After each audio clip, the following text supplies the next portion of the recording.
రాజా రాజాది రాజనిందర్ రాజా. Hello, budget 100 కోట్లు కాదు, సినిమా మాత్రం సూపర్ హిట్ అవ్వాలి. ఏం రా లింగయ్య, టైంకి ఆఫీస్కి రావాలని తెలియదా? అయ్యా క్షమించయ్యా, చిన్న పని పడడం వల్ల 2 నిమిషాలు లేట్ అయింది. సర్లే కానీ నువ్వు అట్లా నిలబడ్డవింది? చెప్పు ఊడిపోయింది, కనబడతలేదా? కాలికి పెట్టు. కాలికి చెప్పు పెట్టమంటే నా మొక్కన నీళ్లు కొడతావా? నా ఉంగరాలు, నా చైను, ఇదంతా కలనా? ఓ మై గాడ్, ఇన్నిసార్లు చెప్పానురా నా చైర్లో కూర్చొని నిద్ర పోవద్దని. ఇంకోసారి నిద్ర పోయావంటే నీకు ఇక శాశ్వత నిద్ర తప్పదు. పని చేయడం చేత కాదు కానీ గట్టికలను మాత్రం బాగా కంటావు. చెత్త విధవా, చెత్త విధవా. చూడురా, చూడు, ఏదో ఒక రోజు ఓడలు బండ్లు ఓడలు అవ్వక మాను. ఆ రోజు నిన్ను అప్పుడే నలిపేస్తా. నలుపుతావు ఎందుకు నలుపావు? మనసులో అనుకోవాల్సిన బయటికి అంటున్నావురా దద్దమ్మ. సారీ సార్, రాత్రి పుష్ప సినిమా చూసిన, దాని ఎఫెక్ట్ ఇది. అందులో చూసినట్టే కాల్ వచ్చింది, ఏమనుకోగురి. సరే ముందు బయటికి వెళ్ళి వచ్చారేమో చూడు. అక్కంత వంశీ, కొరటాల శివ లాంటి ఎవరు వస్తే వెంటనే పంపించు. బయట ఇద్దరు ఉన్నారు, ఒకడేమో అమ్మాయిలాగా ఓ జుట్టు పెంచుకొని ఉన్నాడు, ఇంకోడేమో వాడి గురించి ఎట్ట చెప్పాలో కూడా అర్థమైతే లేదు. వాడు వింతగా ఉన్నాడులే. ముందు ఎవరిని విలవంటారు చెప్పురి.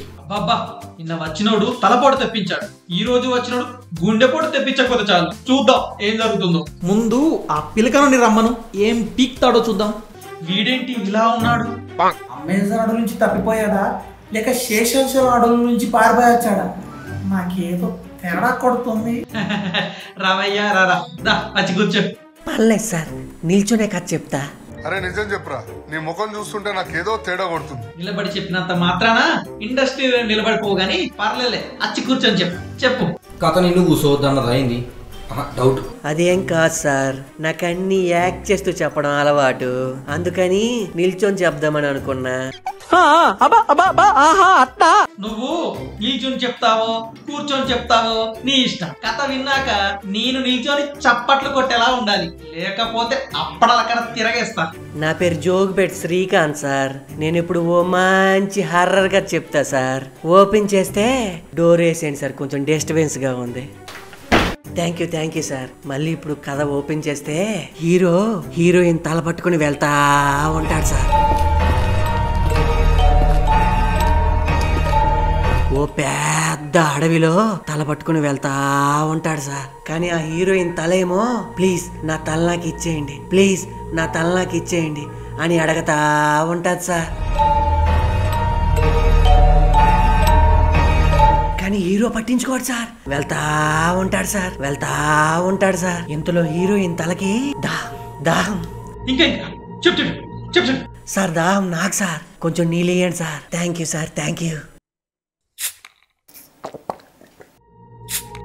కథలో కూడా హీరో పట్టుకున్న హీరోయిన్ తలకి విపరీతంగా దాహం వేస్తుంది సార్. దాహం అని తల అడగతా ఉంటాడు సార్.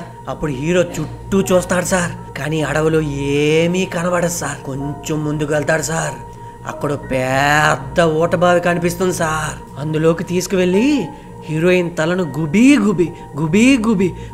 గుబీమని 3 సార్లు ముంచి తీస్తాడు సార్. అప్పుడు ఆ తలకి దాహం తీరతాడు సార్. అప్పుడు తల ఇలా జూలు విదిలించి ఇలా లేస్తాడు సార్. అలా తల పట్టుకొని ఊపుతా ఉంటాడు సార్. నువ్వు కథ చెప్పనీకి వచ్చినవా, నన్ను చంపనీకి వచ్చినవా? అట్లా చూస్తారే సార్, గుడ్లు అప్పగించుకొని గుడ్ల ఊపి చూసినట్టు అని మాట్లాడరు మీరు. ఏం జరిగిందని రా అంతలా అరుస్తున్నావు? ఇంత హర్రర్ స్టోరీ చెబుతుంటే మాత్రం అంతలా భయపడతావేంది? ఈయన హీరోయిన్ తల మాట్లాడేంది, నీకు అసలు బుర్రుందా? అదే సార్ ఈ కథలో మ్యాజిక్. గాడిద గుడ్డు మ్యాజిక్.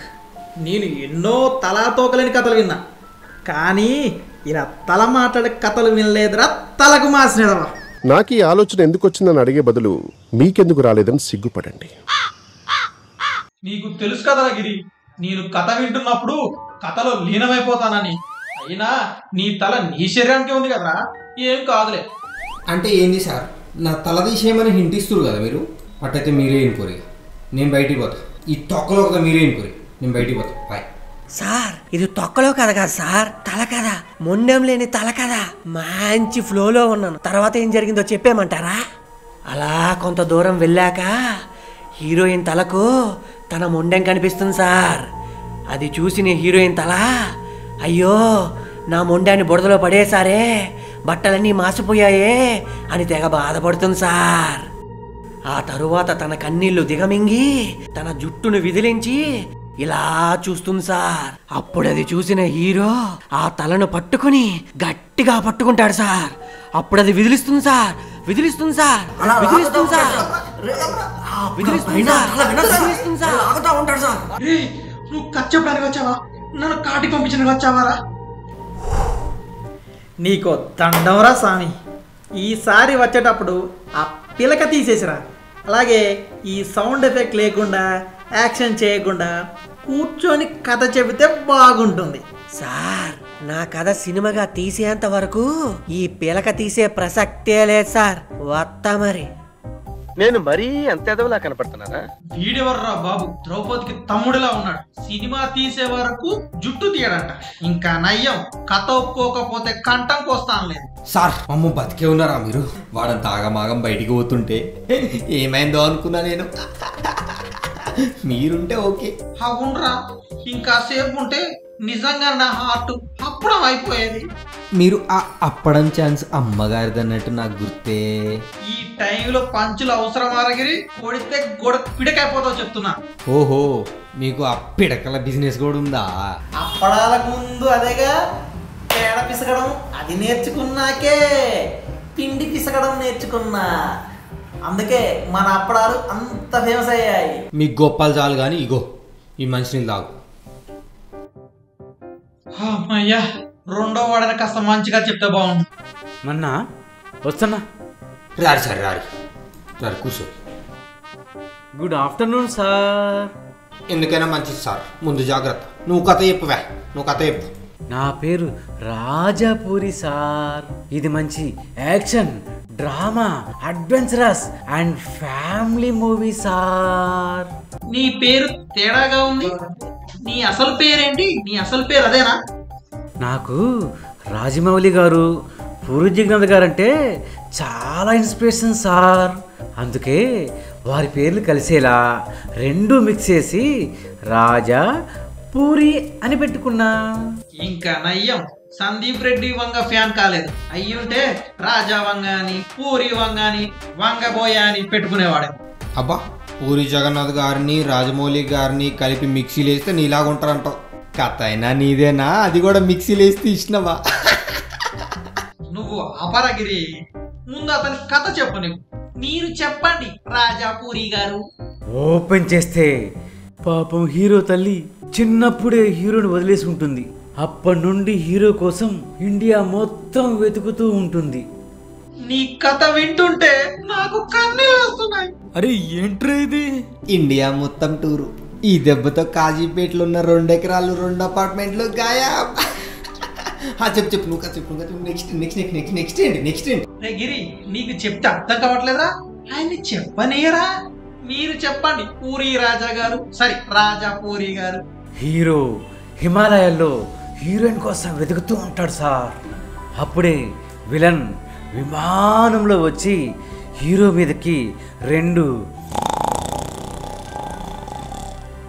పెద్ద పులులు వదులుతాడు సార్. అప్పుడు హీరోకి ఆ పులులకి మధ్య భీకరమైన ఫైట్ జరుగుతుంది సార్.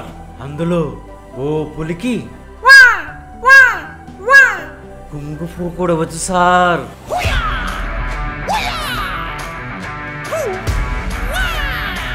ఇంకో పులికి కరాటే కూడా వచ్చు సార్.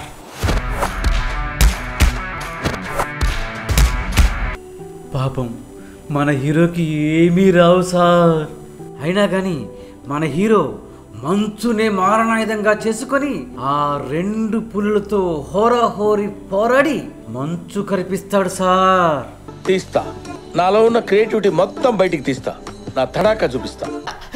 ఊర్లో ఉన్న 10 ఎకరాల మాగాని. చెప్పు, నువ్వు కథ. ఆ తరువాత హీరో హీరోయిన్ని కిడ్నాప్ చేసిన ఆ మంచు మనుషుల దగ్గరికి వెళ్ళి వారితో భయంకరమైన ఫైట్ చేసి వారిని మట్టి కడిపిస్తాడు సార్. అమ్మని అమ్మ, ఇంకా చెప్పు.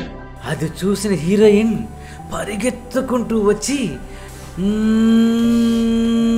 అని హీరోకి లిప్ కిస్ పెడుతుంది సార్.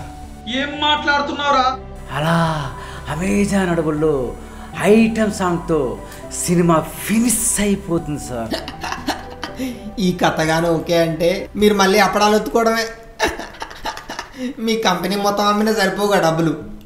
లేదు సార్, బడ్జెట్ ఎక్కువైనా మీరు పెట్టిన దానికి 10 రెట్లు ఎక్కువ వస్తుంది సార్. నన్ను నమ్మండి సార్. ఇది మరీ హాలీవుడ్ రేంజ్ కథలు. అయినా నీ టాలెంట్ కి నువ్వు ఇక్కడ ఉండాల్సిన వాడి కాదు. కెమెరా ఉన్నాయి మించిపోయావు. నా మాట విని అమెరికా వెళ్ళి. ఇక్కడైతే 2 పులులతోనే ఫైట్, అదే అక్కడైతే 100 పులులతో ఫైట్ ప్లాన్ చేయొచ్చు. ఏమంటావు? అవును సార్, మీరు చెప్పింది నిజమే. వెంటనే అమెరికా వెళ్ళిపోతాను. ఇక నుంచి నా పేరు జేమ్స్ నోలన్. అది సరే, ఇంతకీ ఆ విలన్ హీరోయిన్ తండ్రే కదా? అందరూ మీలానే అనుకుంటారు. విలన్ హీరోయిన్ తండ్రి కాదు సార్, హీరో తండ్రి. అదే ఈ సినిమాలో బిగ్ ట్విస్ట్. అర్థమైందా? నేను అర్జెంటుగా అమెరికాకి టికెట్ బుక్ చేసుకోవాలి. వస్తాను సార్. వస్తున్నా కంపు మామా. బా, మంచి స్టోరీ మిస్ అయిపోయారు సార్. సరే తరలే, ఎన్నెన్నో అనుకుంటాం, అన్ని జరుగుతాయా ఏమిటి? నీకు ఎగతాళిగా ఉందిరా గిరి. ఇంకోసారి ఇలాంటి మిక్సీ గాలను లోపలికి తీసుకొచ్చావంటే నిన్ను మిక్సీలో వేసి తిప్పేస్తా. అయినా ఆ చివర్ల ట్విస్ట్ మాత్రం మస్తు ఉంది సార్. పార్ట్ 2కి మస్తు వనుకొచ్చేది. ఇందాక చెప్పిన అర్ర స్టోరీని నిజం చేయాల్సిందే అంటావు. మీరు సినిమా తీసుడేందో గాని రోజుకొకడు వచ్చి నా బుర్ర కూసోబెట్టి మీ పిర్ర 2 తినిపోతాడు. మన ఇద్దరికి సినిమా చూపించిపోతాడు. నేను పోతయ్యా. ఎన్ని సినిమాలు చూపించినా సరే వెండి తెరపై నిర్మాత కింద నా పేరు నేను చూసుకోవాల్సిందే. ఇదే నా శపథం, ప్రతిజ్ఞ, నా ఆన, నా ఒట్టు, నా తెట్టు.